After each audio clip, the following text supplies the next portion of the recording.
At my promotion party, my mom laughed loud enough for the whole table to hear. "We're only here because your sister didn't have plans tonight." My dad smirked and said, "Don't get used to this attention. It's a once-in-a-lifetime thing." I just sat there, smiling quietly, because the next morning, every single one of them would wake up to a front-page photo and a group chat message that would change how they looked at me forever. I, 32 sat at the head of the long dining table at Morton's Steakhouse, watching my mother's face contort with that particular brand of cruel amusement she reserved especially for me. The entire table had gone quiet after her comment about only being there because my sister didn't have plans tonight. Her laughter echoed off the wood-paneled walls, and I felt 20 pairs of eyes shift between us, waiting for my reaction. My father added his own contribution, something about not getting used to this attention because it was a once-in-a-lifetime thing. He had that smirk on his face, the one that said he'd just delivered what he considered a clever joke. A few cousins chuckled nervously. My aunt looked down at her plate. My younger brother scrolled through his phone, barely acknowledging what had just happened. I smiled. Not a forced smile, not even a bitter one. A genuine smile that probably confused everyone at the table. Because in exactly 12 hours, everything would change. The promotion to Senior Vice President of Operations at Meridian Technologies had been announced 3 weeks ago. At 32, I was the youngest person to ever hold the position at a company that employed over 15,000 people. The press release had gone out. The industry publications had picked it up. But my family hadn't noticed because they never did. I'd worked 16-hour days for 8 years to get here. Weekends didn't exist. Vacations were myths. While my sister was posting Instagram photos from Bali and Santorini, funded by our parents' endless generosity, I was in conference rooms negotiating multi-million-dollar contracts. While my brother was dropping out of his third college major, I was presenting to the board of directors. My mother continued talking, something about how my sister had been invited to some exclusive art gallery opening, but had graciously declined to be here instead. The narrative was always the same. My sister was the star, the beauty, the one with potential. I was the worker bee, the boring one, the one who chose a corporate job instead of following my dreams. What they didn't know was that my dreams had never been small. The waiter brought out the main courses. My mother had ordered for my sister despite her not being present, as if keeping a seat warm for her at my own celebration. The empty chair next to me was a physical representation of how my family saw me. Always secondary, always in someone's shadow, always just barely worth showing up for. I thought about the manila envelope in my car. Inside were copies of bank statements, legal documents, and a very detailed timeline. I'd spent 3 years putting it together, working with a private investigator and a forensic accountant. The information inside that envelope would unravel my family's carefully constructed image like pulling a single thread from a sweater. My father asked me about the job responsibilities, but I could tell he wasn't really listening. He was checking his watch, probably calculating how soon he could leave. My mother was texting someone under the table. My brother yawned openly. My uncle was talking to his wife about their upcoming cruise. None of them had asked about the actual work I'd be doing, the teams I'd be leading, or what this meant for my career. That was fine. They'd learn soon enough. I discovered the discrepancies 2.5 years ago, purely by accident. My grandmother had passed away, and I was helping my parents sort through her financial documents. That's when I noticed the trust fund she'd established, the one that was supposed to be divided equally among her 3 grandchildren. The one that somehow only had 2 beneficiaries listed. The investigation that followed revealed a pattern I should have seen coming. Every inheritance, every family investment, every opportunity had been carefully redirected away from me and toward my siblings. My parents had systematically removed me from my grandmother's will, forged documents, and pocketed nearly $800,000 that should have been mine. But that wasn't even the worst part. The worst part was discovering that my sister's art gallery, the one my parents bragged about at every family gathering, had been funded entirely with my inheritance money. The business they claimed she'd built from the ground up with her creativity and passion was actually built with stolen funds. My brother's apartment, his car, his lifestyle while he bounced between majors, all funded by money that was legally mine. I took a bite of my steak. It was perfectly cooked, medium rare, exactly as I'd ordered. I wondered if this would be the last meal I'd ever share with these people. My mother made another comment about how nice it was that my company did these little celebrations for middle management. I didn't bother correcting her about my actual position. The press conference was scheduled for 9 the next morning. By 9:15, my face would be on the front page of the business section in the Times, alongside the announcement of the largest technology merger in the industry's history. A merger I'd personally orchestrated, bringing together 3 competing firms under the Meridian umbrella. A deal worth $3.7 billion. My phone buzzed with a message from my attorney. Everything was ready. The lawsuit would be filed at 8 in the morning, 1 hour before the press conference. The timing was deliberate. The local news stations had already been tipped off about a major story involving a prominent local family and financial fraud. They just didn't know which family yet. I'd also prepared a detailed message for the family group chat, the one where my siblings shared their adventures and my parents showered them with praise while my accomplishments went unmentioned. The message included links to court documents, copies of the forged paperwork, bank records showing the transfer of my inheritance funds, and a very calm explanation of what would be happening over the next few weeks. My cousin asked me something about whether I was seeing anyone. I told her I'd been too focused on work for dating. This was met with the expected response from my mother about how I needed to find balance, how my sister had managed to build a business and maintain a social life, how I should take notes from her example. I smiled and nodded. The dessert arrived. Chocolate lava cake for the table. My father made a toast about family being the most important thing, about how proud they were of all their children. Several people raised their glasses. I raised mine too, taking a small sip of wine while watching their faces, memorizing this moment. Because tomorrow, when they woke up to the news alerts and the legal notifications and the message in the group chat, these faces would look very different. I'd given them chances. 3 years' worth of chances. I could have filed the lawsuit immediately after discovering the fraud. Instead, I'd waited. I'd documented everything. I'd gathered irrefutable evidence. And I'd hoped, naively perhaps, that someone would notice me. That someone would acknowledge what I'd accomplished without their help or their money. That someone would look at me and see value beyond being the family's workhorse. Tonight had been the final test. My promotion to SVP was significant enough that even my willfully ignorant family should have recognized it. If they'd shown up with genuine pride, if they'd asked real questions, if they'd treated this dinner as an actual celebration rather than an obligation they were suffering through, I might have reconsidered. But my mother's comment about only being here because my sister didn't have plans had sealed it. That one sentence had crystallized everything I already knew. I would never matter to these people. Not unless I made myself impossible to ignore. The dinner wound down. People started gathering their coats and bags. My mother kissed my cheek with the same warmth she might show a distant acquaintance. My father shook my hand and told me to keep up the good work. My brother left without saying goodbye. Various aunts and uncles and cousins filtered out, thanking me for the meal, but already moving on to whatever came next in their lives. I stood in the parking lot and watched their cars pull away. My phone buzzed again. Another message from my attorney, confirming that the process server had the addresses and would deliver the lawsuit papers to my parents and siblings by 7 in the morning. That gave them just enough time to read through the documents before the news broke.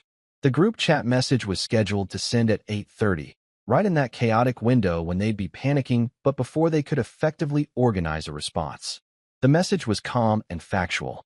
It laid out the timeline of discovery, the evidence I'd gathered, the legal grounds for the lawsuit, and my intention to recover every cent of my stolen inheritance plus damages.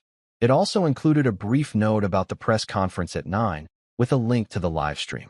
I debated whether to include one final paragraph, something about how they'd made me feel invisible my entire life, and now they wouldn't be able to look away. But I deleted it. The facts would speak loudly enough. Driving home, I thought about what the next few months would look like. The lawsuit would be public and ugly. My parents would likely try to paint me as ungrateful or greedy. My siblings would play the victim card. Extended family would take sides. Some relationships would be permanently destroyed. But I'd run the calculations. The settlement, even if it came in lower than my full claim, would be substantial. More importantly, the public nature of the case would ensure accountability. My sister's gallery would be investigated for its funding sources.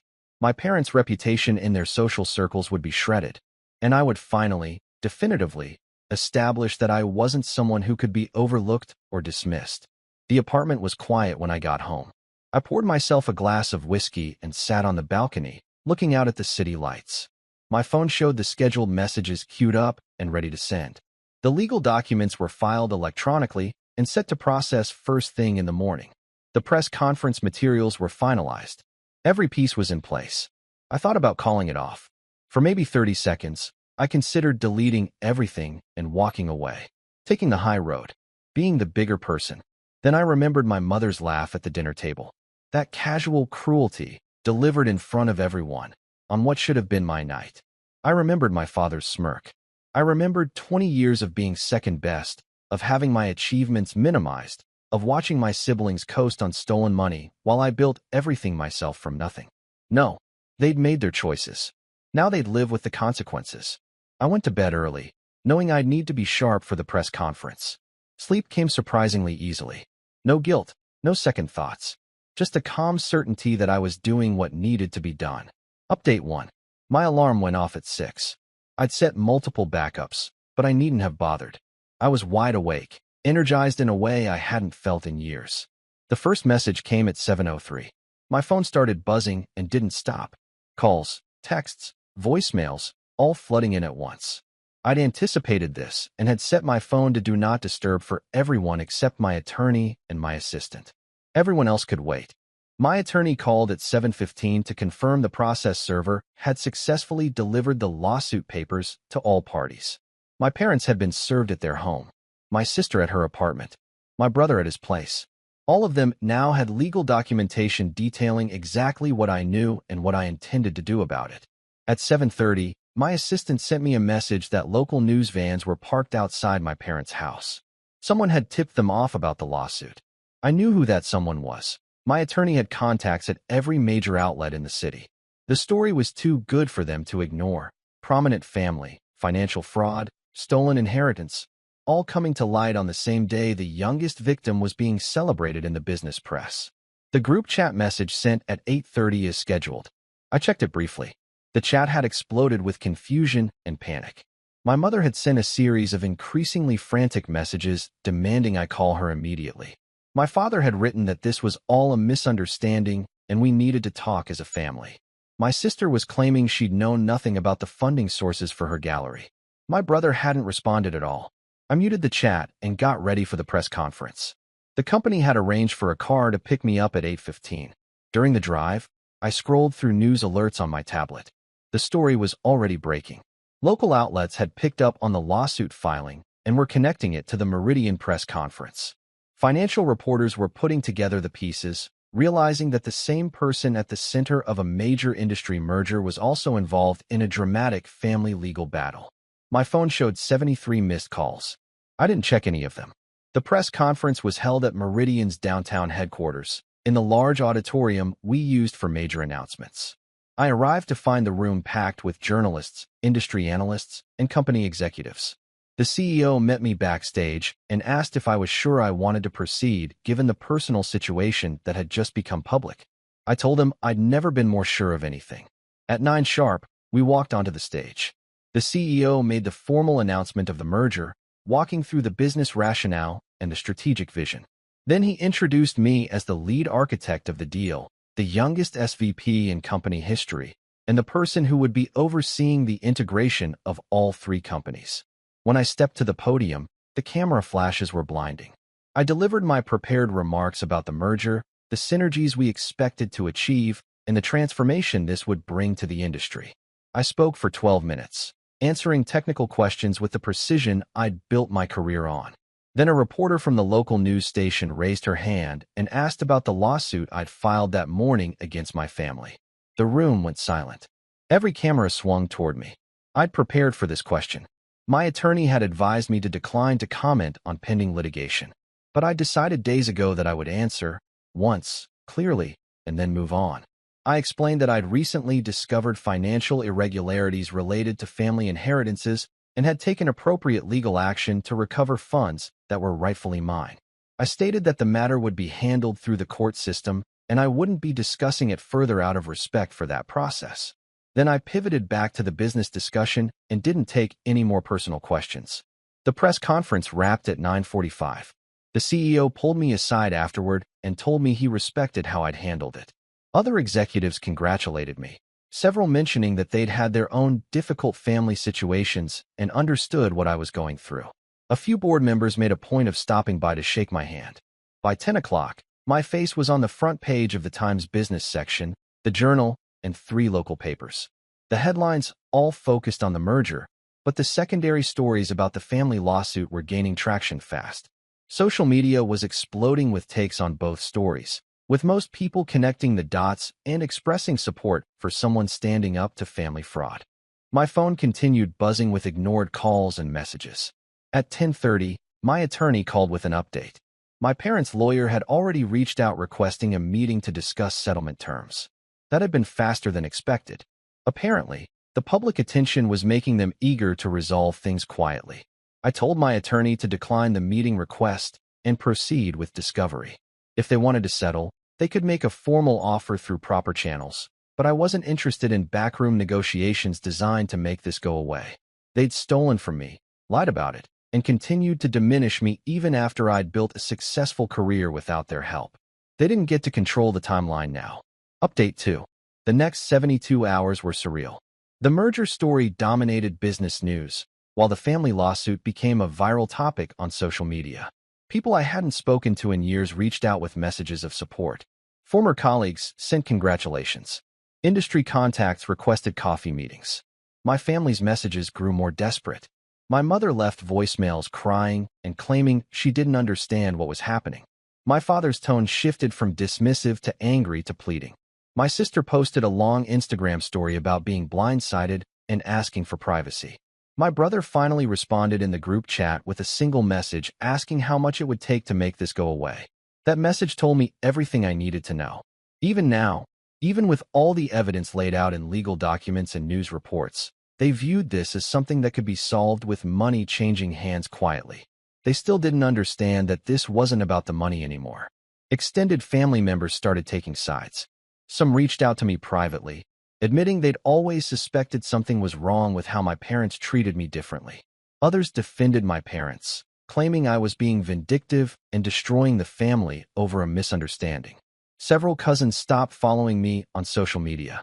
My aunt sent a long email about forgiveness and moving forward. I didn't respond to any of them. My attorney had advised me to maintain strict silence on all personal communications until the case progressed further. Besides, I had nothing more to say. I'd said everything that mattered in the legal filing. Work became a welcome refuge. The merger integration required 18-hour days, complex negotiations, and constant problem solving. It was exactly what I needed. My colleagues treated me normally, focusing on the business challenges rather than the family drama. The CEO made it clear that my personal situation wouldn't affect my position as long as I continued performing at the level he expected. I continued performing. The first integration phase wrapped ahead of schedule. The board approved the detailed timeline I presented. Industry analysts published favorable coverage of the merger strategy. My professional reputation was growing stronger even as my family relationships disintegrated. 2 weeks after the press conference, my parents' attorney made a settlement offer. It was for 60% of what I was claiming, with conditions requiring confidentiality and a public statement from me claiming the lawsuit had been based on misunderstandings now resolved. I rejected it within an hour. My attorney filed for full discovery, requesting all financial records, emails, and documents related to my grandmother's estate and the various trust funds. My parents tried to block it. The judge denied their motion and ordered them to comply. That's when things started moving faster. The forensic accountant I'd hired found additional irregularities beyond what I'd originally discovered. Apparently, the inheritance theft had been going on longer than I'd known, extending back to a trust fund from my grandfather that I'd been removed from as well. The total amount grew from $800,000 to nearly $1.2 million. My sister's gallery came under scrutiny from the local arts council after someone tipped them off about questionable funding sources. Her business license was suspended pending an investigation. She posted angry messages blaming me for destroying her dreams, but carefully avoided admitting any knowledge of where her startup capital had come from. My brother withdrew from his current university program and moved back in with my parents. According to mutual acquaintances, he'd been cut off financially and didn't know how to function without their support. Part of me felt bad for him. He was more a passive beneficiary than an active participant in the fraud, But he'd also sat there at that dinner and said nothing while they humiliated me. He'd made his choice. 3 weeks after filing, my parents' attorney requested a mediation session. This time the offer was for 85% of the total claim, with fewer confidentiality conditions. My attorney advised me that it was a strong offer and would avoid the uncertainty and expense of a trial. I asked for the weekend to think about it. I spent that Saturday at my office, looking out at the city and thinking about what I wanted the endgame to be. The money mattered, of course. 800,000 or 1.2 million or whatever the final number ended up being would be recovered. But that had never been the real point. The real point was that they'd seen me now. Everyone had seen me. The invisible son, the overlooked sibling, the person who'd been treated as an afterthought for 32 years had made himself impossible to ignore. My face had been on the front page. My name was attached to the biggest merger in industry history. My family's fraud had been exposed publicly, and they'd face consequences whether I settled or not. I'd won. The question was whether I needed to grind them into dust to prove it, or whether making them acknowledge what they'd done was victory enough. On Monday morning, I told my attorney to counter their offer. 95% of the full claim, including the newly discovered funds, written apologies from each family member admitting to the fraud and their role in it, and full reimbursement of all legal fees. No confidentiality clause. They didn't get to hide what they'd done. Take it or see them in court. They took it. Update 3. The settlement was finalized 6 weeks after I'd filed the lawsuit. My parents paid $1.14 million plus my legal fees, which came to another $130,000. My sister provided a written statement acknowledging that her gallery had been funded with money stolen from my inheritance. My brother wrote a shorter apology admitting he'd known the family treated me unfairly and had chosen to benefit from it rather than speak up.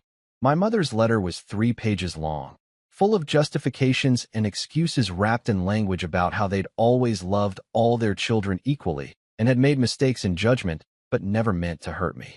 It was worthless except as a legal document. My father's letter was 2 sentences. I acknowledged the financial irregularities described in the lawsuit.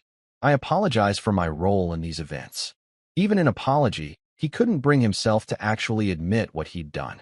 I had the letters framed and hung them in my home office, right next to the front page article about the merger, a reminder of what I'd accomplished and what it had cost. The money hit my account on a Wednesday. I stared at the balance for a long time. $1.27 million, recovered from people who'd stolen it and spent it and never thought I'd be smart enough or strong enough to take it back. I donated $200,000 to a scholarship fund for first-generation college students pursuing business degrees. The rest went into investments managed by a financial advisor who wasn't related to me by blood or marriage. My sister's gallery never reopened. The investigation found that she'd commingled personal and business funds in ways that violated multiple regulations, and her reputation in the local arts community was destroyed. She moved to another state and deleted her social media accounts. My brother eventually got a job in restaurant management, working his way up from host to assistant manager. According to mutual acquaintances, he's actually good at it. We don't speak, but I've heard he tells people he deserved what happened and is building something for himself now. I hope that's true. My parents stayed in their house, but withdrew from most social activities. Their friends knew what had happened.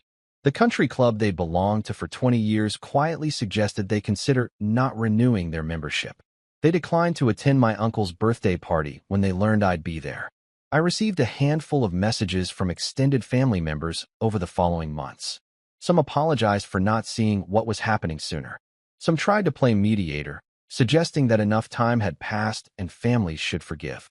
Some simply wanted to know if I was okay. I responded to the first group with brief thanks. I ignored the second group entirely. To the third group, I said I was better than okay. Because I was. The weight I'd been carrying for 32 years, the weight of never being enough and never understanding why, was gone. I knew exactly why now. It wasn't about me. It had never been about me. It was about people who decided I was less valuable than my siblings and had built a system to reflect that belief. The merger integration was completed 4 months after the settlement. We brought 3 companies together ahead of schedule and under budget, creating one of the largest technology operations firms in the country. The success earned me another promotion and a seat on the executive leadership team at 33. I bought a house in the hills with a view of the city. I started dating someone I met through work, someone who knew my story and didn't judge me for any of it. I took my first real vacation in 9 years, 2 weeks in Japan with no laptop and no email access. I built the life I wanted, using money I'd earned and money I'd recovered, without owing anything to anyone. My mother sent a Christmas card that first year. Inside was a note saying she missed me and hoped we could talk someday. I threw it away without responding. My father sent nothing. My sister sent a brief email on my birthday asking if there was any path to reconciliation. I replied with a single word, no. My brother sent a friend request on social media that I left pending indefinitely. I didn't hate them. Hate requires emotional energy I wasn't willing to spend. I simply didn't have room for them in my life anymore. They'd shown me who they were, and I'd shown them who I was. The relationship was complete. Sometimes I think about that dinner at Morton's Steakhouse. My mother's laugh, my father's smirk, the empty chair where my sister should have been, the family's complete indifference to my achievement. I think about how I sat there smiling, knowing what was coming. That smile wasn't cruel or vengeful. It was relief.